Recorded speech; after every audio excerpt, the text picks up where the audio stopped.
Mipasaka og kaso ang pipila ka transport group sa nagkadaiyang lugar sa nasod batok sa ubang opisyales sa DOTR ug LTO. Kini kabahin sa pagpatuman sa Public Motor Vehicle Inspection Center o PMVIC. Dugang detalye sa report ni Kent Abregana. Nagtigom din sa Regional Trial Court sa Lupon, Davao Oriental ang mga transport group aron mopasang at og kaso batok sa pipila ka mga dagkong opisyal sa Department of Transportation ug Land Transportation Office. Kini tungod matod pa sa illegal nga pagpagawa sa ilang mga pulisiya kalabot sa pagpatuman sa Public Motor Vehicle Inspection Center kun PMVIC.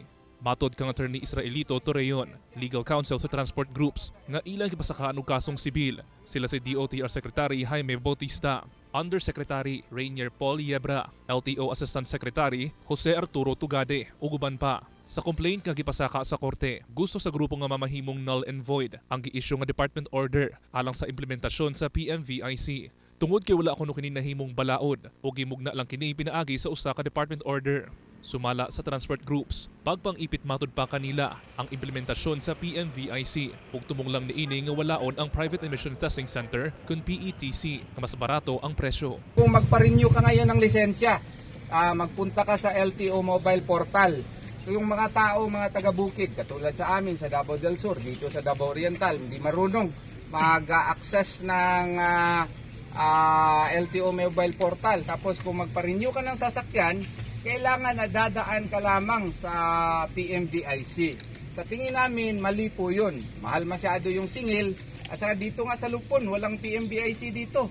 Dinhi sa Davao Region, adunay 5 ka PMVIC ang gimuntar usan niini nahimutang sa Davao City. Samtang sa PETC, adunay 40 ka testing centers ang operational sa rehiyon. Apan unsa ba ang kalahian sa PETC ug PMVIC? Because kanina itong PMVAC is capable of doing 72 points test. Pasabutan na, ang PTC usa lang, smoke emission lang.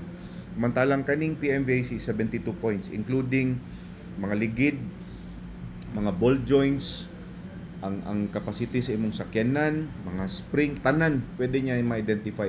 Duna say nagkadaiyang reaksyon ang mga motorista sa Davao City kalabot sa duha ka klase ka testing center. Okay naman po katong daan sir kay naanda na manggod. Kumbaga pagkuha kag requirements mao na may dali ra kay ma-require pod.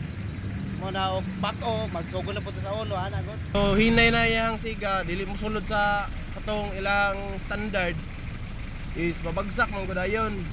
Kung mabagsak ka dito, mabayad na ka before ka i-test. Karon i-fix nimo na imuhang mga katong mga nibagsak, kung asa ka nibagsak pagkahuman mubalik na mo ka another bayad na pod.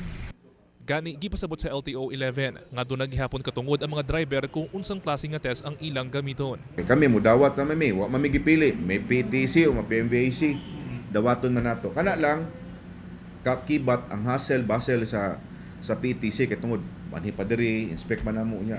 Ang atong maiwasan magud-ana is kanang mga dula ba, kanang mga fixer. Sa karon, wala pa mipagawas og pamahayag ang Department of Transportation kalabot sa nahimong lakang sa mga transport group. Kauban si Mel Colmenares sa kamera. Ako si Kent Abrigana para sa One Mindanao.